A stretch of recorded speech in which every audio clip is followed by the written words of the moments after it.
Hello everybody, I'm here with Tom Young at my favorite class at the Pebble Beach Concours 2025 M1 Ferrari competition, and behind us is an amazing lineup of Ferrari sports competition cars, beginning with this Ferrari 250 Testarossa. Tom, what do you think about this? 250 Testarossa, what there's not to say. I mean, it's a pontoon fender car. This is a track car. I mean, it's pretty raunchy car. V12, obviously 3-liter, 250 would mean it's a 3-liter competition car with 6 carburetors and crash box. But it was the rocket ship of its day. Seriously, yeah. Reliable, pretty strongly built. I mean, as they say, the Ferrari won because they finished. You build a car that's too delicate and can't handle it, right? It's going to break, and they won a lot of times simply because they finished. So, but at the same time, leave it to the Italians to make something so beautiful. Yeah, wow. It was such a strange and unusual shape here. These cutouts that were meant to direct air into the brake drums. It's such a forward-thinking design. Sure, and it's a little bit of the nickname of it was they call it a pontoon fender because it has these fenders that look like big pontoons. The earlier ones had a little bit smoother shape, but this is what the nickname when you hear a pontoon fender Testarossa. That's yeah. It kind of almost looks like each fender looks like a fuel tank. Yeah. So I'm just looking at the guide here. This is chassis number 0895 GT. Oh no, sorry, I'm reading the wrong thing. This is chassis number 0758. It won the Trinidad Grand Prix in 1958 and has a lot of Venezuelan history. Yeah, I mean, a lot of these cars, they drove them all over the world. They competed around the world, and some of them ended up leaving there because sometimes there were tax issues. Sometimes the car would get sold after the race, and so it's funny when you look at the history. A lot of times these cars are raced in Venezuela and then ended up staying there for a while. And some wealthy buyer decided that he wanted it, and that's how it ended up staying there. So sometimes, I don't know this one specifically, but that's kind of like the connections of how does a car like this end up in Venezuela. There were a lot of competition cars in Venezuela. Sure. It was a pretty hotbed of Ferrari racing, and as I move to the back here, we're going to see that exhaust. What do you think about that exhaust, Tom? So these are they sound great. They're trumpets. They're obviously race exhausts as opposed to the normal tips that you would see. They started to go later on. They would do the extractors. I just forgot what the name of them were, but they had these. Like a resonator? Yeah, but there was a specific name to them. I'll remember in a minute. Don't worry about it. This one, this is not a flex, but I actually got a chance to drive a 58 Testarossa onto the lawn at Casa Ferrari. Oh, yesterday. Congratulations! So this is a year later, but I'll tell you, the experience of driving one of these things, oh my God. I can't even tell you how much fun that was, and scary at the same time. Big animal of a car ready to go, and we're puttering along on the lawn. It's not the best place. How about the overall size? It's a pretty small car. Yeah. Like, look at these gentlemen standing next to it. That is really kind of that's the size of the car. Like almost like a glove. Like you're racing around just a glove of a sports racing car. But we've gotten used to cars getting so big that we forget that this is the normal size of the cars. Maybe people were a little bit smaller, but smaller is smaller aerodynamic profile. Right. Good point. So you get all these bigger and bigger cars. I mean, turn around and look at this Formula 1 car. Look how narrow that is. Right. So that's the reason. Smaller. You're punching a smaller hole through the air. So these street cars, I don't think are as concerned about it, but smaller is better. Yeah. Well said, Tom. Well said, Tom. I enjoy seeing this thing on the Venezuelan plates. The racing stripe down the center of it. It just screams sports racer. All aluminum body. Yeah, right. That's a good point. So the other part of it that's difficult with this is that it's an aluminum body, so really delicate, thin. Okay, obviously lighter, but in shows like this, when people push them, you got to be careful where you touch the car because you could literally put a palm print in the aluminum. So, how about the cockpit? That wood rim steering wheel, isn't that sort of romantic? Classic, Nardi steering wheel. And all the gauges are right there. It has a telltale, so it's the RPM has a little telltale. Oh, look at that! And what it is it operates quite like a clock, so it shows you where the last rev you were at. So when you start it up, it that little white needle will stick to where the last time it was, and all those little gauges are just kind of that's what makes them so beautiful too. Could you imagine at 8,000 RPM? And they'll tell you, it'll remind you where you were the last time. If you actually hit 8, it doesn't lie.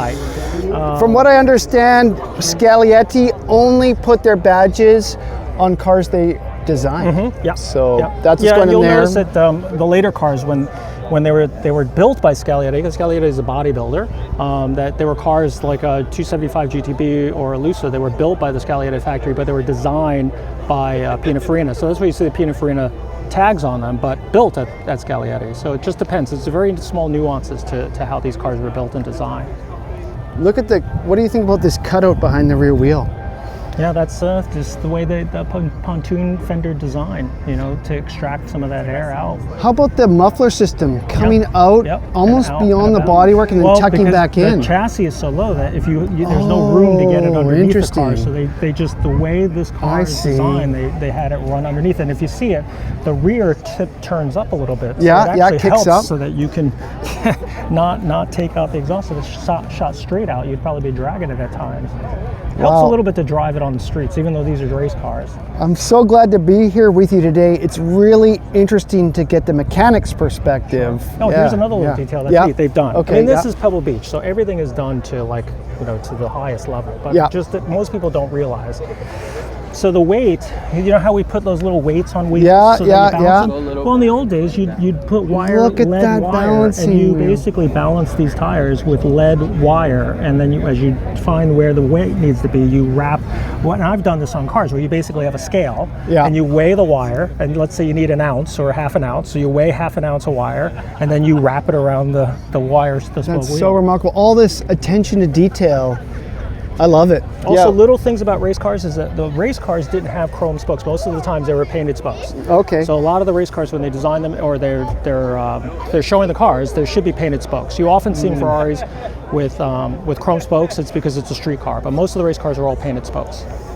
Well said, Tom. There we go. That's just the first car amongst this really impressive line of Ferrari competition cars, and what a privilege it is to go around them. No, this is fun. This is what we do. I mean, we look at these all day, and these are the little details that maybe a lot of people don't get a chance to see. So moving right along, in my view, are 3 Ferrari Tour de France competition Berlinettas, which is very unusual. It's very unusual to see 3 at once here at Pebble Beach.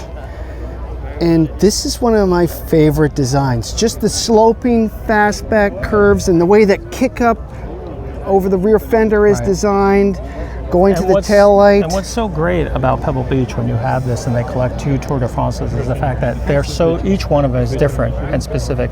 So if you look closer, they have a general shape that's the same, but then what you have is one has the louvers on the rear quarter panel, then you have the other ones that have just a little event, and so it's really neat to see that variety. Because when most people never get a chance to see a Tour de France. Right. If there is a picture of one in the book, that doesn't mean they all look like that. So it's great to be here. This is the only opportunity you get a chance to see 3 of them parked next to each other, and very different when you look closely at the details. Yeah, that's such a weird peculiarity how they changed the louvers on the sail panel. It was originally 14 louver, which we'll see down at the end. Then it went to 3, then it went to 1. There was no rhyme or reason. It was just the character and the design of the time. Just the modern, keeping up with modern aesthetic, maybe? And it's just because a designer is always changing and always rethinking something. It's maybe it would look better this way, or I really don't like the 14 louver. It's too busy on the corner. And then sometimes designs dictate to the science of the day. I mean, you'll see these cars that they started to realize that these round corners or the round rears actually create lift. So that way the later cars started to go the cam tails, because the cam tail, which is designed by the designer, he realized that having that cut back actually gave you downforce. So they started to go away from these smooth shapes. I mean, the designers in the early days designed what was beautiful. If it looked fast, then it must have been fast. It kind of comes from the Art Deco era, right? I mean, all that stuff looked like aircraft. If it could fly, then it's got to be fast. What they didn't realize until later on was that some of that stuff might look fast, but it's actually not good because it makes the car fly, literally lift off the ground. Like a wing. So they had to change the designs to dictate that. And I think you see that in sports racers as they change shape because of science, which is also kind of neat. That's cool. Sometimes not great because I think they get less pretty when you follow science. Very because true. You look at the modern cars, they all have these little winglets and little things and all this, so it takes away from that purity. This time is just purely beautiful. Like they Yeah. did this almost just in their gut instinct of beauty, and maybe that's why I find them attractive. Me too. They just do it because it's pretty. Yeah, yeah, absolutely. Fast fuel filler, aluminum bumpers, tiny little mufflers that really make this car sound menacing when it's on full song. As you can see, so like I said, street car, and you can tell drum brakes because you can see the big flat disc. So that's a drum brake car. Yeah, Both of that's a these good is point. front and rear Yeah, drums. look how beautiful that Barani is presented. Yeah. Polished aluminum. Is this aluminum, Tom? Yes, it's a polished aluminum with, Aluminum rim. with chrome spokes. Yeah. And then the like again the same thing with the little lug, the lead wire. For Yeah, balancing. right. Yeah, good eye, good eye. Yeah, but this is street cars had the chrome spokes. Looking at the interior here, very purpose-built little buckets. Yep. Interested to see carpet in a competition car. But some of these cars were competition cars, and then they would add some of the luxuries of Good point. the street car stuff. I don't know the history with the MG Nope. Car Club decal, Yep. but it's obviously meant to mimic some point in the car's history, down to exacting detail. And what I think is funny is like the numbers on it look like it's masking tape. Yeah, It's yeah. probably echoing when it was probably first run. So it's almost like you're recreating it, yet you're trying to be authentic to what it was originally done. They probably put that tape on there as masking tape originally, and they're just copying the pictures, Yeah. the historical pictures. So I'm just having a quick glance at the guide. This is chassis 1161. They call it the 67 of 72 produced Tour de France's. And yep, look at this. Here we have 3 of them. Awesome. Now, the third one here really has my heart because it's of the earlier design that Tom was talking about with the 14 louvers. It has the covered headlights. It looks like it's in maybe Mille Miglia or Targa Florio numbers. How outstanding is that, Tom? Yeah, and you can also see the way they changed the side extractors. They went from louvers, and then now they're just open. It's all little details. You leave these long enough, every time you'll see how they're different from car to car. Yeah. Wow, that red. We got to get to the other side. I want to see this red popping in the light. Is this what we call Rosso Corso? It could be, yeah. It's an early car, right? I mean, but that color has gotten brighter through the years. So sometimes I always felt like the as they say, race red was a darker red in period. But then everybody has now mixed it, so I think it tends to be a little bit brighter. But this could be, I think sometimes you look at that LM, it's a little bit darker. But again, what is the real color, right? We're also, and on a restoration standpoint, what's changed is that we went from lacquer to enamel, right, to two-stage clear coat, right. base coat. So translating an original scan that was lacquer from a book that may have faded through the years, and then having to put that translation into a scan and then create an enamel if you want a single stage, or if you want to do a two-stage, the clear changes it. So it's all really subjective in what really is the color and how it's supposed to look. I find that most of the modern paints are almost too shiny. Lacquer is not as shiny. Right. Good point. So it's hard to get it spot on. Right. It's really it's guesswork. And that moves on to another point, and that's that these cars are really kind of over-restored. Yeah, and they are points deducted for over restoration. Really? I don't think they exercise that often, but they do yeah. actually deduct for over restoration on occasion.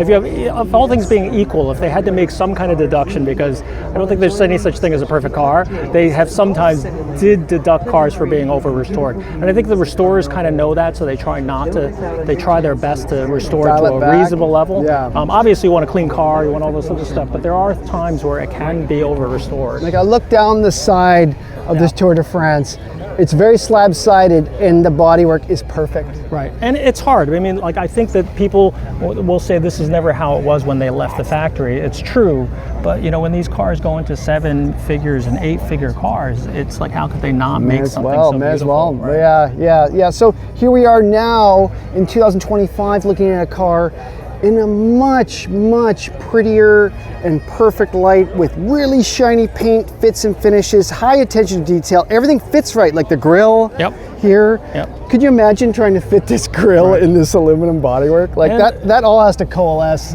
the whole way along. Sure. Oh, I love these colored headlights and these Marshall lights, these French lights. Wow. Tom, I'm going to move around here because I want to see this car in its bright red. I'll get out of your way. I don't want to distract you. Here we go. Look at that. Mamma mia, life is good here at Pebble Beach, everybody. Look at that with the chrome wire wheels gleaming at me. That is truly outstanding. Now, I didn't actually look up this car. It's somewhere on here. I think it's 0703 GT, that's right. Entered in the 1957 Mille Miglia, finishing 9th overall and 4th in class. What a remarkable result. So let's show you some of this funny little detail. A little hole in the rocker is for a jack point. This is, oh yeah, good eye, Tom. So, you might be looking at like, why would they put a little hole in the side of the rocker? Yeah, look at that, yeah. But they have a jack that goes, and I guess the way I had this positioned, it should be able to lift half the car. It's always neat, like somebody will say, well, what's that for? Well, it's a jack point. This is a restored car, so I'm sure it's supported, but most of these cars that we have, we always tell owners, don't use the jack point because you'll buckle that corner or that rocker, because you never know how strong it is after years and years of corrosion or rust. Point. But that's kind of what they are. So if you ever see an old Ferrari, you see all those little holes on the side, it's probably it's a jack point. Good, I never knew that. You're learning something new every day. One thing before we move on from these, the reason why they're called the Tour de France is because these things reign supreme at the French race that raced around the extent of France. And I think the first one won in about 56 or 57, don't quote me on that. And then the event lended the name to the model. Pretty remarkable history. Yep. I mean, Ferrari has a history of doing that. They did that with the Daytona as well. They love to celebrate their wins. Okay, we're going to step back in time now to this 340 America. I kind of think of this model as like the big last edition of the touring Barchetta with the big Lampredi V12 in there.